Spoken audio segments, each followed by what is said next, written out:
Whoa! How you doing out there? Welcome once again to the top 10 worst lists. Top 10 worst things of all time. A effort to try and, find some sort of means to rationalize the craziness of the world and maybe bring some order, by virtue of which perhaps find a coping mechanism in the process without simply just sitting on the sidelines and paying the craziness of the world no mind whatsoever and just kind of living our lives perpetually in autopilot.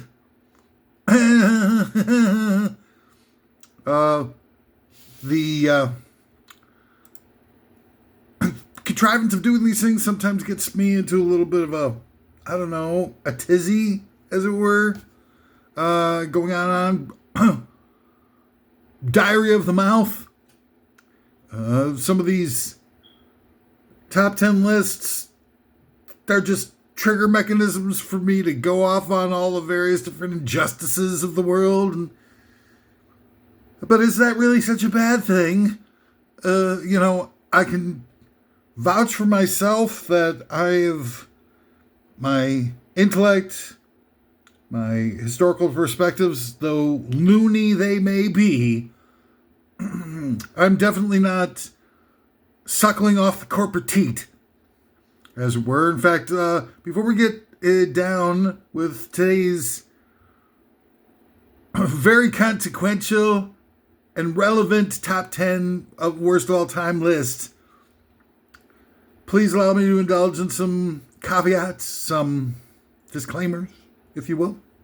Number one, I am off my nutter, as they say, completely bonkers at this point, especially by the rule of thumb that most people use for some degree of normalcy in today's society.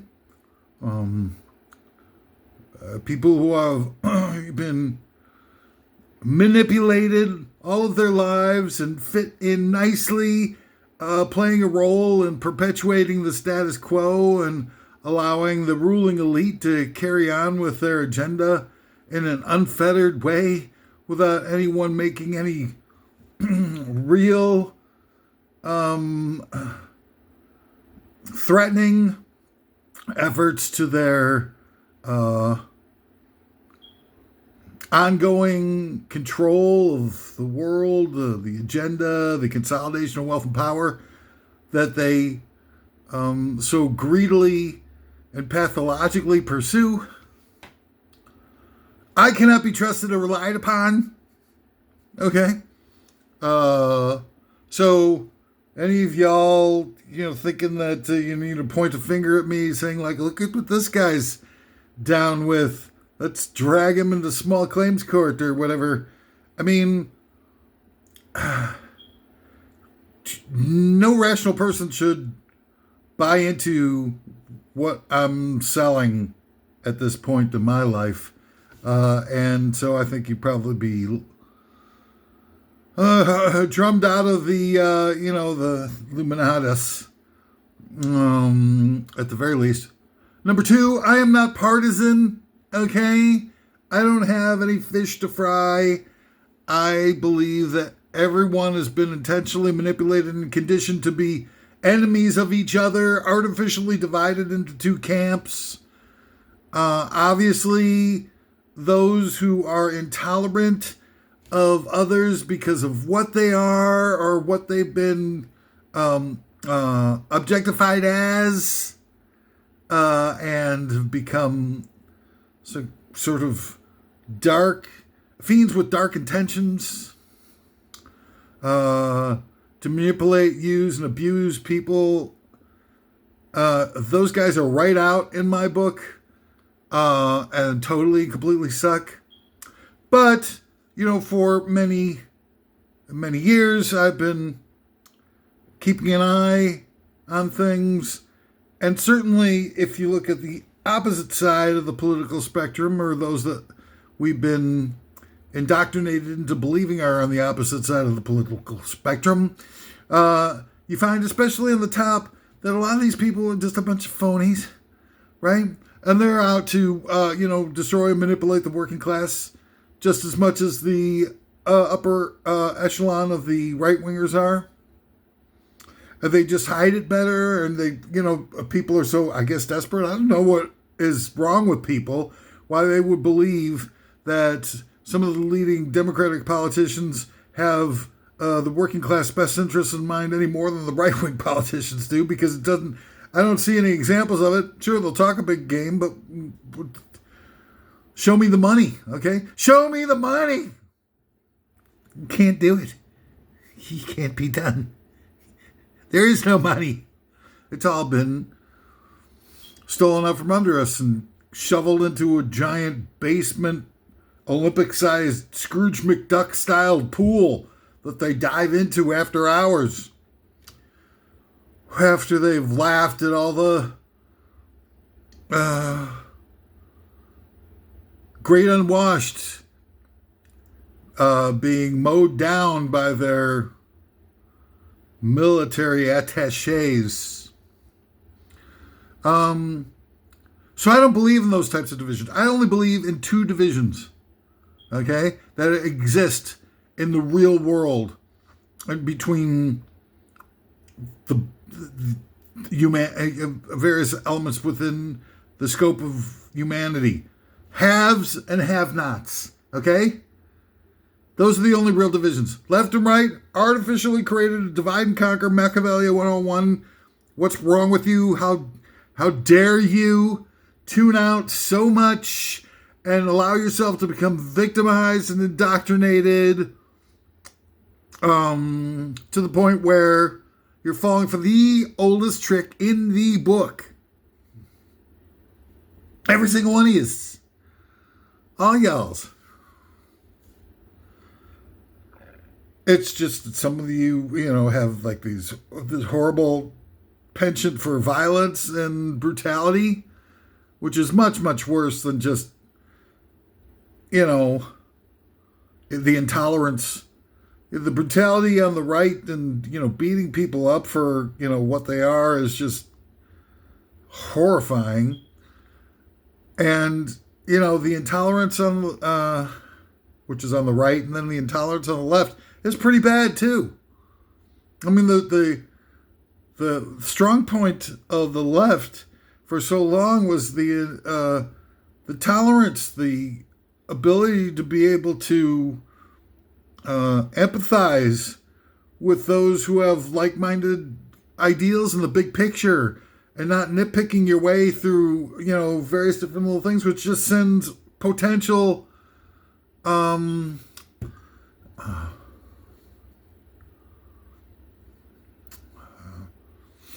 comrades flying in the other direction.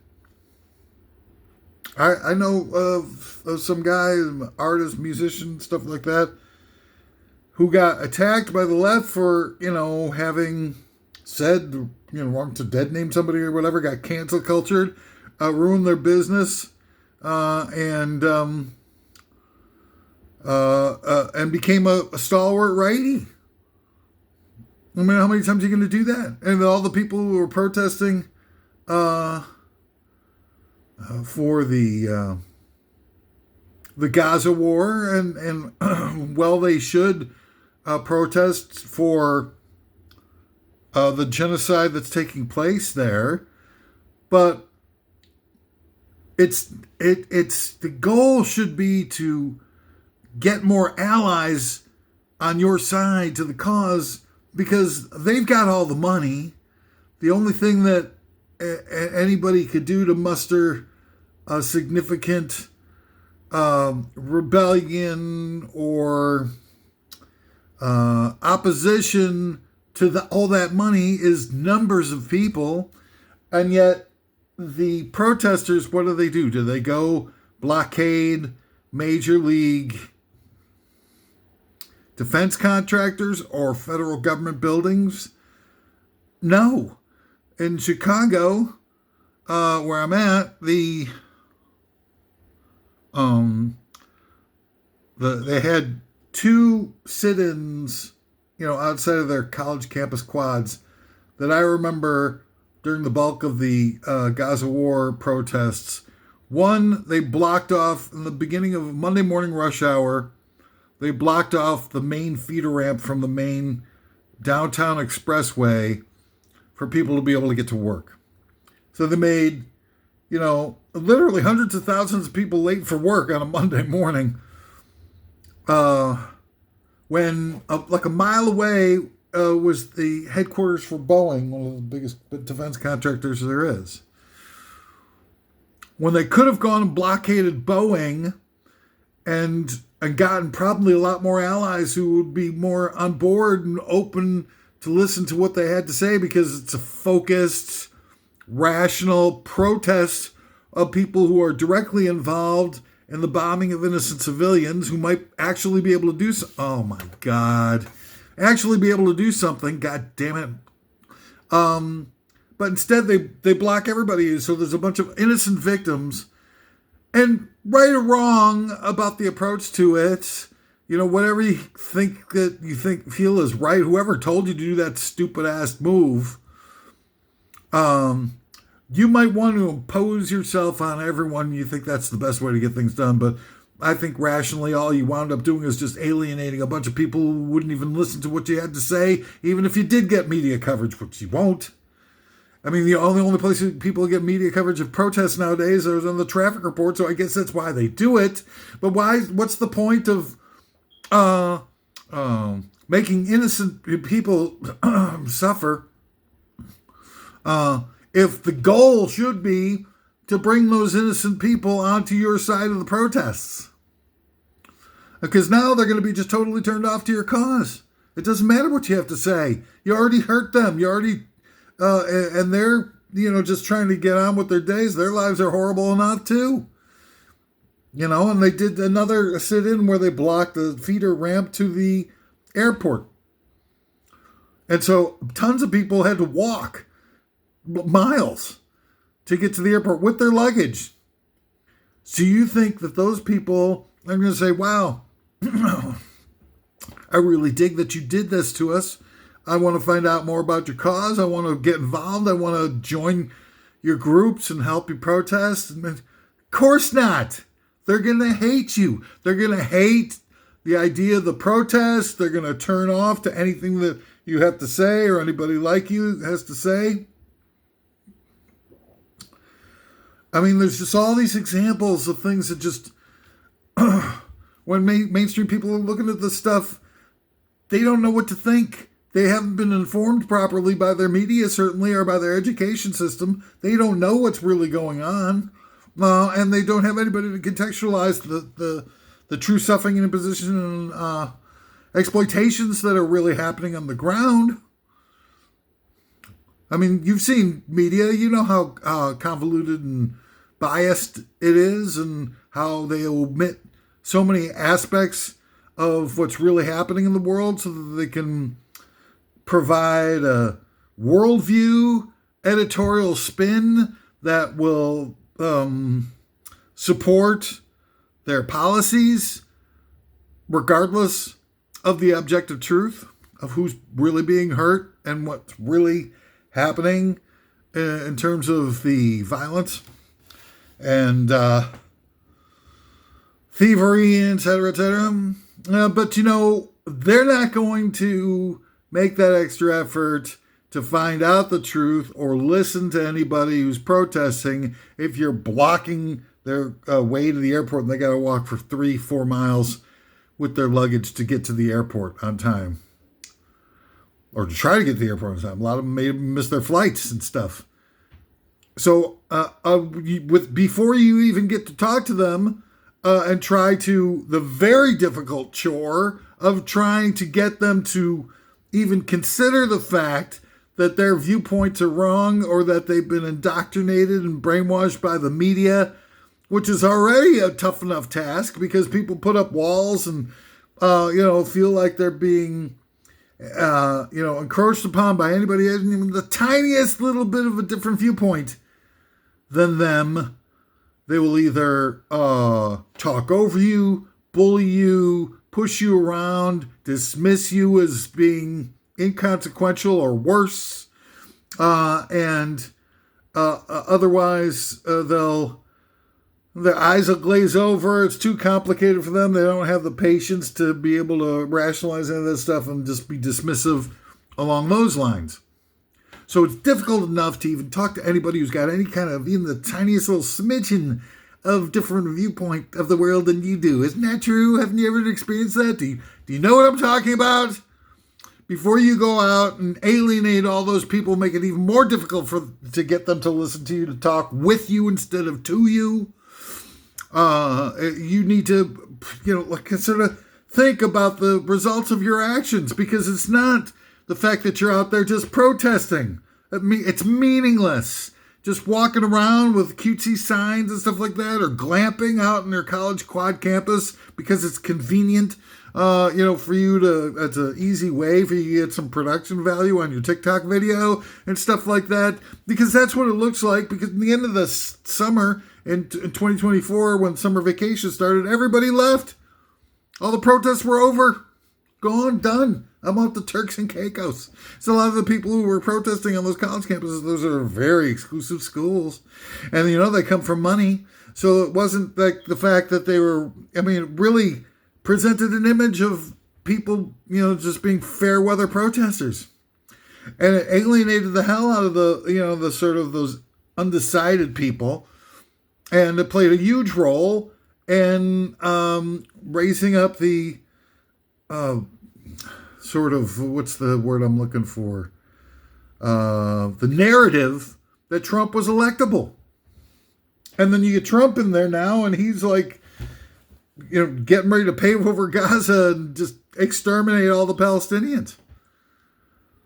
So for some reason, neither one of them would have helped the Palestinians. Neither the Democrats or the Republicans would have really helped. But yeah, I think that the Democrats might not have put some one with criminal ties like Jared Kushner in charge of the peace process, and might have allowed the Palestinians to at least take part in the peace process, which the Trump regime will not allow. They didn't allow it in Trump's first term. They didn't allow the Palestinians to take part in the peace talks at that point, and they certainly didn't this time around either. And they put in Jared Kushner, and he's got no, foreign policy experience. He's just got a bunch of people he's looking to make real estate deals with, like kind of scuzzy, questionable real estate deals. And he's been called on it. He get a special permission in the first term to even be involved with this stuff. And who is that guy anyway? Just some freaking scumbag. Anyway, where was I? So anyway, if you want really things to happen where you're going to actually build a movement that does some good for some oppressed people in this world, don't just think about what makes you feel good and makes easiest path between points A and B. Think it through. How are you going to raise more awareness? How are you going to raise more allies? How are you going to bring in more people to your side in a society that's already, intolerant and has no time to even rationally have a discussion with people that have the slightest bit of difference of opinion than they do? Where was I? Oh, yeah. So, I guess that's enough of an intro for today's list. What's the top 10? You're thinking, what's the top 10 worst list for this week? Oh, guess what? It's top 10 worst and least sought after superpowers. Well, that's easy. A lot of the top 10 worst lists that I've done thus far have been, I just have gone off. To be honest, I apologize, but it's just one thing or another just triggers me into a diatribe. Even the simplest, most straightforward ones I've tried so far. So I tried to pick out a more lighthearted jovial topic of least sought after superpowers by supervillains, heroes. And, you get a lot of these superheroes are kind of snooty, smug, have these superiority complexes and stuff like the Batmans and the Iron Mans of the world. Think they're all great. When both Bruce Wayne, in the Dark Knight trilogy certainly, and Iron Man, both got their billions off of being massive defense contractors. In the Dark Knight trilogy, Morgan Freeman has that back room with all the war surplus material from all of their arms dealers activities, and the whole deal for Tony Stark Industries is arms dealing and stuff, and the unfortunate ramifications of that. So we're supposed to believe these guys are like heroes in the real world. This is just all like a cover up. This is how the American third-party outsourced propaganda ministry works.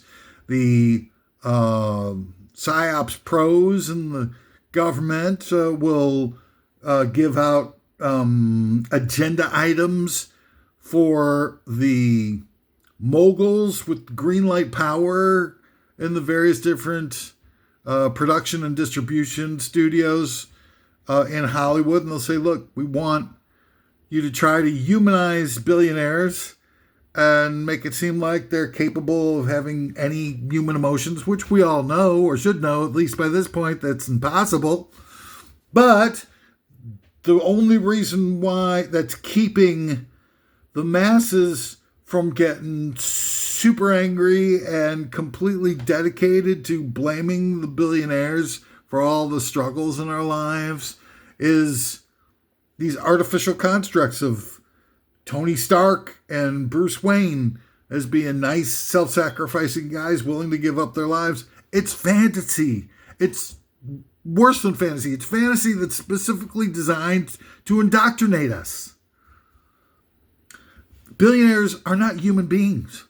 They don't live on the same sort of, connectivity intellectually that we have lived on. We ascribe some level of humanity onto them because that's the only way that we can conceive of like the Homo sapien species. We see them taking human form and we think that they are human on the inside as well, but they are not. Get over it. These creatures are monsters. Anybody who can have more than $1 billion of wealth to themselves and live with themselves are monsters. No human being would ever hoard that much wealth and productive capacity to themselves without sharing. It doesn't make any sense to a real human being, those types of numbers. Okay? And yet, we're not walking down the street to take all that money back in the real, because they just live in gated communities right down the street from us. It's no big mystery who they are, where they live, where they do their business, where the bodies are buried. So anyway, top 10 worst and least sought after superpowers. Number 10, super coffee brewing skills. Now that seems like something that's appropriate for Wonder Woman, Black Widow. Am I right, fellas? Just kidding. Okay. Sorry. Bye. How many times are people gonna I'm just gonna. I think that's been an overused trope in movies enough and TV shows.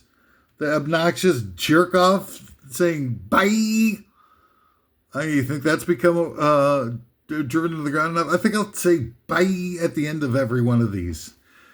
But super coffee, super Coffee brewing skills is important. I mean, American runs on Duncan, right? Number 9, indestructible nostrils. Well, look, I bet Stevie Nicks wishes she had indestructible nostrils, especially, during the late 70s. Sniff, sniff. Sarah, you're the poet in my world. Here we go again. You say you love your dreams and you keep your dreams to yourself. Sniff, sniff.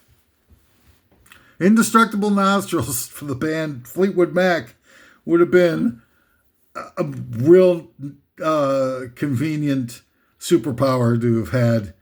But in terms of over there at the Justice Society of America, see, I went Earth 2 on you. Golden Age. Not so much.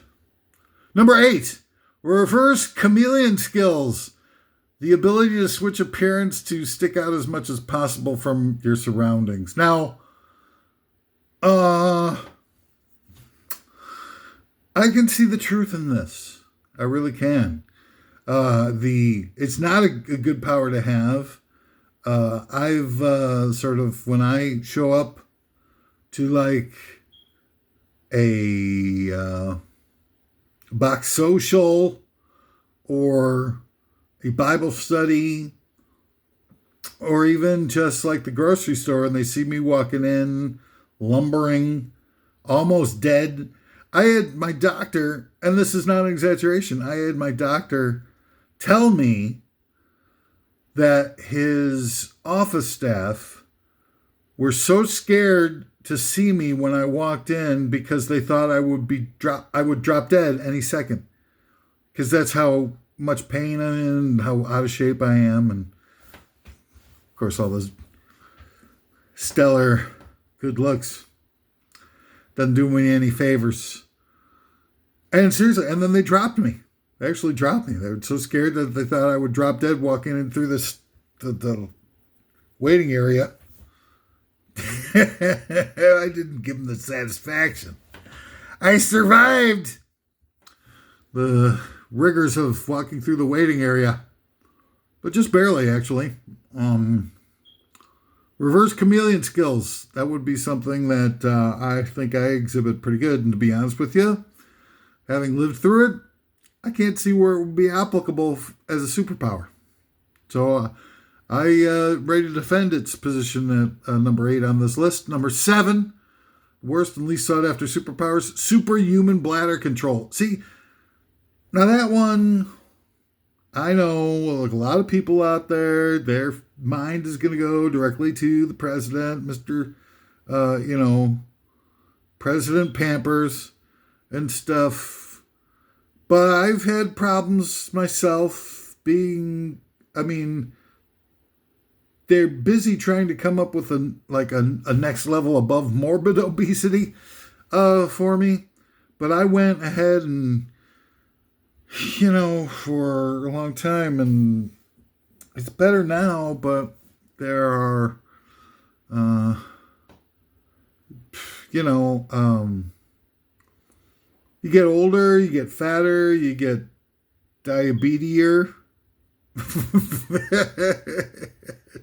Superhuman bladder control might not be much of a power for a superhero, but for a regular schmuck like me, I would be jelly, perhaps very jelly, of someone who had that particular power. Let's leave it at that. Number 6, super ballerina powers. Now, I don't know. First of all, what's a male ballerina called? I've lived a pretty, I don't know, not the life of a completely oblivious idiot, not like super ultra mega, because I'll meet some or see on TV some experts on various different subjects, and I'm not even close. I'm not even in the ballpark. But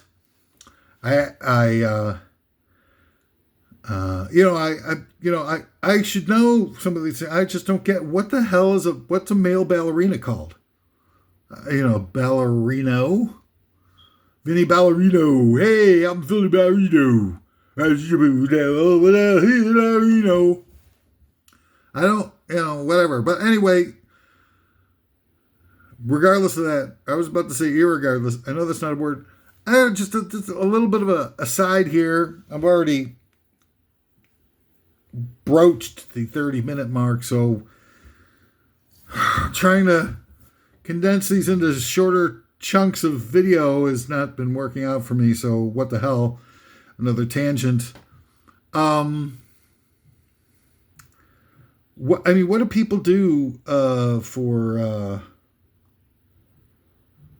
John Travolta? If you follow his career, you see a whole series of various different things that seem like social engineering projects that fit in with the ruling elite agenda of what they want to see happen to the population at large, intellectually or socially. If you just follow along with the career of John Travolta, well, he was Vinnie Barbarino in the classroom TV show Welcome Back, Kotter, where it showed all of the stars of the show were idiot students. And it showed them to be heroic and the stars of a TV show and everything like that. So basically a glorified ignorance, which is what they wanted to have happen in the 70s when they were doing everything that they possibly could to dumb people down so they would no longer be a threat to the status quo. And then the next big thing that Travolta's in is Saturday Night Fever. And, that was part of the whole disco movement, which again was just trying to take music to a whole new low. Not to say that disco was necessarily bad, but, it did homogenize our culture. And the, worst part of disco, I know that a lot of people have become fashionable to bash on the disco haters because they've tried to, on hindsight, they've tried to romanticize the disco era as something that was somehow exclusively pro-gay.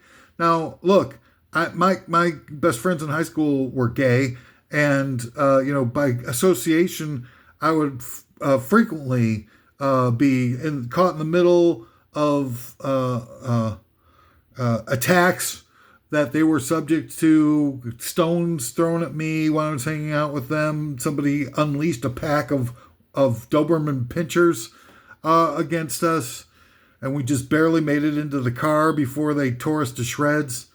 I was in the mix of all that stuff back then, very young and whatnot, but there.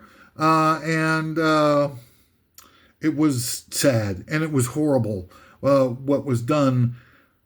But the main reason why I hated disco, and I did, was not because of the associations with gay people, which was a really small, relative, tiny minority of people at that juncture, people who were out and were identified, was growing and was establishing itself, which was wonderful. But the bulk of the people who were into disco were these people wearing these cheap-ass polyester suits with their shirts open down to their navel, giant thick gold chains, acting like frickin' morons, coked out of their skull, looking to get laid. It really, all it was the same people who were using, protesting and weed to be able to get laid back in the Woodstock generation, were the same people who were co-opting all of the rubrics of disco and the disco aesthetic to get laid. Except the difference was, instead of weed, it was cocaine and Quaaludes. And that's what was so, turning people, the bulk of people, off about the disco era, and the fact that the beat was the same beat on every song. It was all that, and there's a metronome setting, I don't remember, 125 beats per minute or something like that.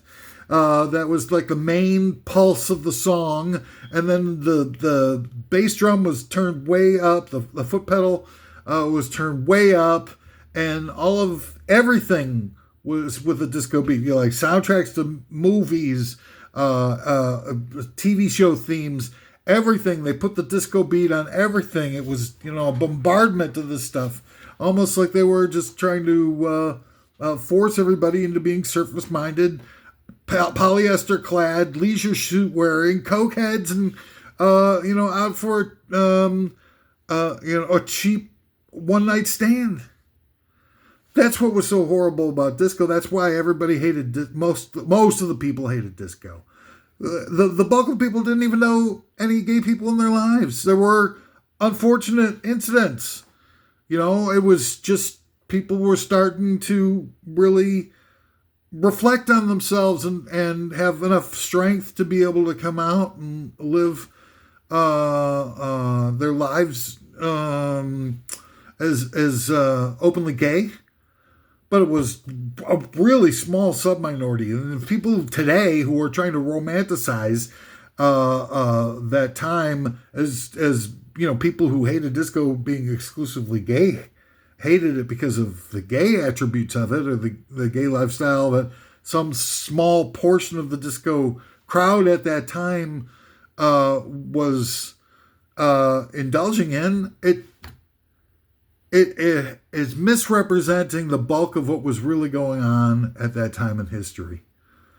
And, you could believe the nonsense mainstream media who tells you that you can equate hating disco to hating gay people, but they are lying to you. I've got no reason to lie to anybody or no agenda whatsoever.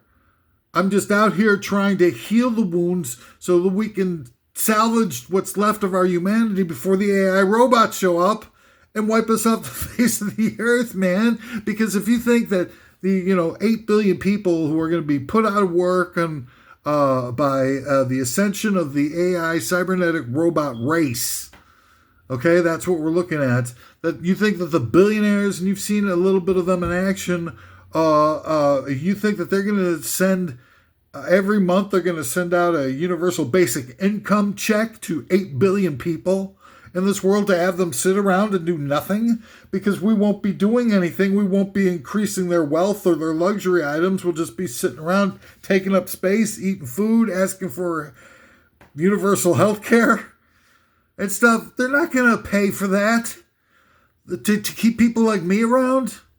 Because all that human beings will be doing is looking for ways to, make trouble. Because they'll have nothing to do. They'll have no jobs, nothing. $3,000 a month or whatever they give them. A lot of people just can't tolerate just being artsy-fartsy or whatever and having a bunch of hobbies for their lives, and they'll just go away peacefully and not make any trouble for anyone. No way. At the best case scenario is labor camps for everybody. The best case scenario of what we have to look forward to as the human race, the way things are shaken out. We don't have time to start worrying about all their lies anymore. It's time to open up. It's time to escape the intellectual, emotional trap that they've put us in by virtue of having created a whole world full of lies and deception. And I've been working on this for 30 years. I've been working towards trying to liberate people and create a revolution based on empowering what's good in people for all of my adult life. And I got slapped down for it and disregarded, and people ignored me and said I was, or just ignored the argument that I was making that this is, what the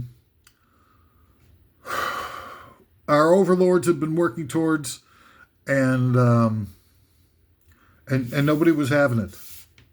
They're just like, oh, I got shows to binge on. God bless it, I freaking... All right. Number 5 of the 10 worst least sought after superpowers. Freeze farts. Okay, well, when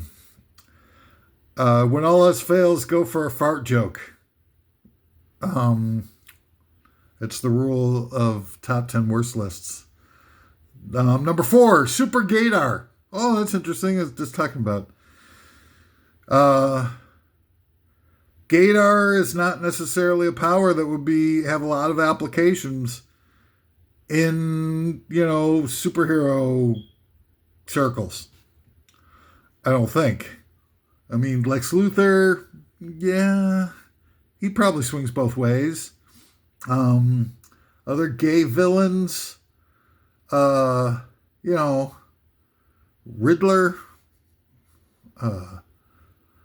the Frank Gorshin Riddler from the old Batman TV show, he seemed a little bit like down. There's of course the ones that you project that you want, that you'd love to see in sort of, Michelle Pfeiffer's Catwoman, getting it on with, that rich lady that she was, to do, Black Widow lady as Scarlett Johansson, Michelle Pfeiffer. Even today's Michelle Pfeiffer, she's still pretty good. Easy on the eyes. I'd also love to see a scissors position between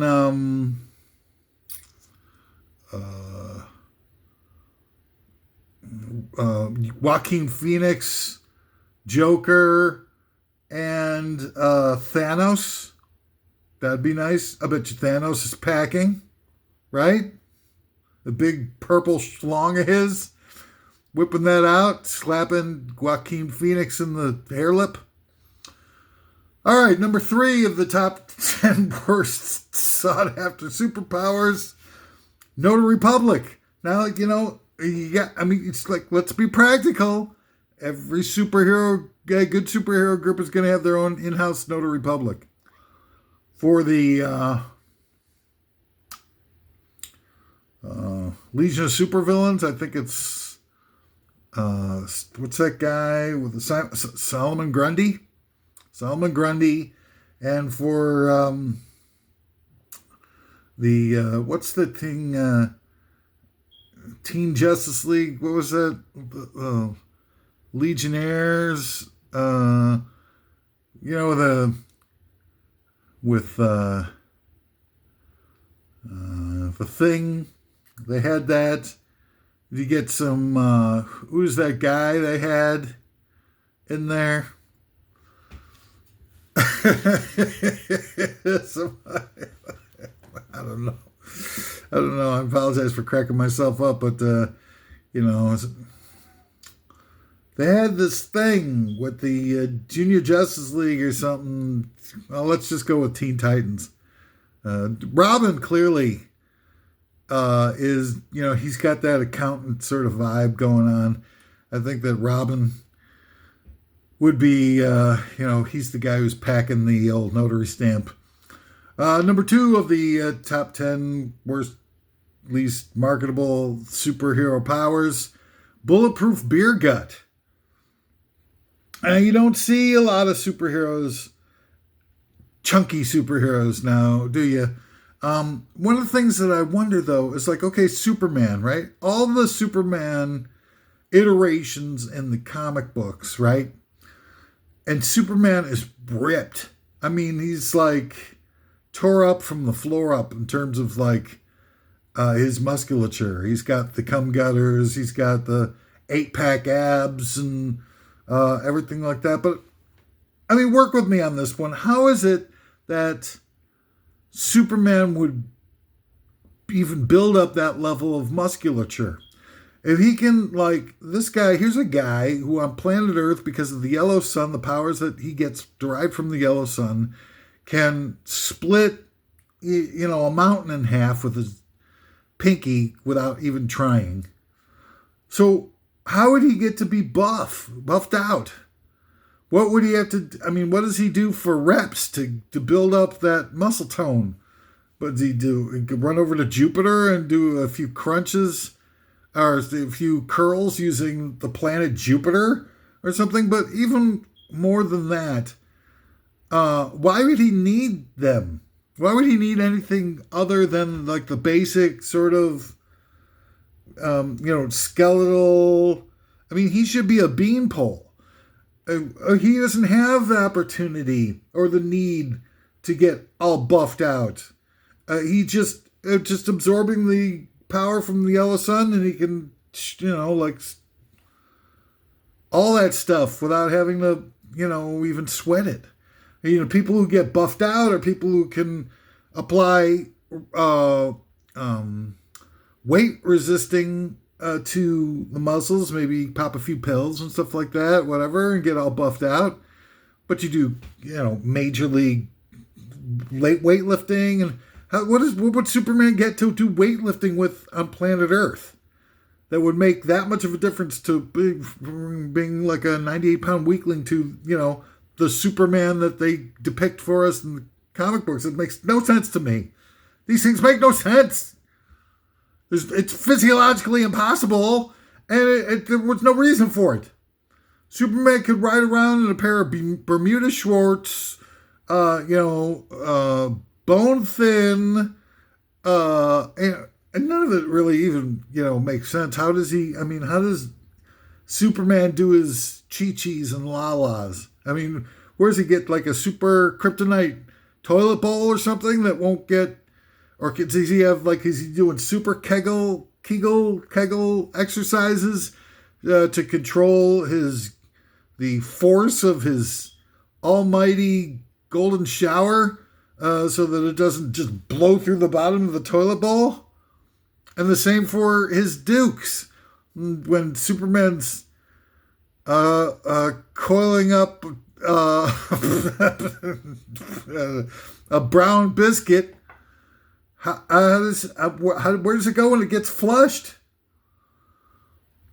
It shows up in the water table, and they try to send it to the filtration plant, and the whole goddamn place explodes trying to do a reverse osmosis with one of Superman's mighty Kryptonian deuces. Anyway, bulletproof beer gut. Of course, it's inconsequential to any superhero because no superhero has ever had a beer gut. Superman would probably have a beer gut because he just can't exercise. There's nothing. There's no ability for him to find any sort of thing that will resist his strength in order to be able to build up musculature. So Superman should have a beer gut. Should be beer gut Superman. But anyway. So the number one of the top 10 worst and least sought after superpowers is a trans-dimensional comb-over.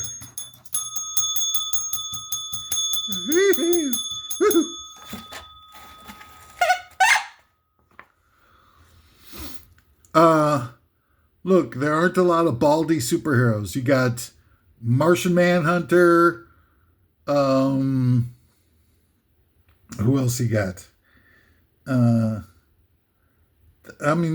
the rest of the baldies are villains, right? Martian Manhunter is the only baldy superhero.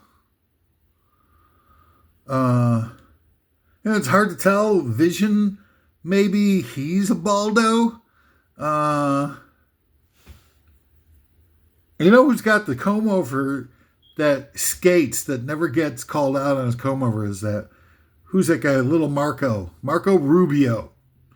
Marco Rubio, of course he's always depicted now, at least now, in context with Captain Comb-Over, the president. But Marco Rubio, by my way of seeing things, Marco Rubio's got like a big-ass comb-over situation.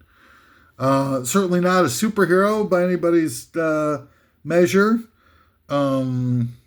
But I can't think of any other superheroes that are going, with the chrome dome look. So that's it. Transdimensional comb over, or monodimensional, unidimensional comb over even. So anyway, that's all the time that we got for what's this thing called? Top 10 worst things of all time. Some outro types of disclaimers. Everything I said here is just opinions. It's just one very, very lonely outsider, fringe element, whatever makes him feel more comfortable about, objectifying me with, great, whatever. But that's fine. But I would certainly, none of these things that I come up with are my own. These are just things that sort of I become imbued with by Almighty God, or whatever the creator of the universe is. I'm certainly not responsible for it. I'm just sitting around, seeing things the way I see them.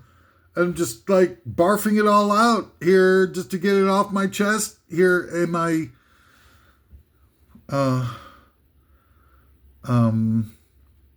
the September years of my life. And so, I'm just channeling these things. And, like whatever. You can be upset about it all you want. It's not going to change the way I see things. So get over yourself. And those of you who feel so bad about what I've had to say here, or, who I am, or what I've done with my life and everything like that, you can just, I can guarantee you that my life is freaking horrible. So any of the things that you are watching and you're just like, oh, this guy is the worst, this sucker, I'm going to fire him up in the comment section. Well, go ahead and do that. But I'll tell you, to be honest with you, my life is freaking horrible. I've become a total washout, a complete failure, in pain all the time, and anguish from having such a high, lofty goals that I was never able to come close to meeting. Been marginalized and ostracized by society and everything that I did, the workaholic that I was for 30 freaking years, trying to instigate a revolution based on empowering what's good in people, was a complete washout. And the people I was trying to help were some of the biggest people that turned out to be backstabbers. So on top of everything else, they were one of the sources of my demise. Certainly I played a big role in that myself too, but there were a lot of people that, just have, it's unrecognizable. The people who used to be, tolerant and supportive of anti-establishment ideas and anti-corporate ethos and trying to, fight for the preservation, extolling of our humanity and preserving it and everything like that, are just like completely intolerant now. And it's a bummer and it hurts. And so I don't see, you should probably just take some comfort in the fact that I have no comfort.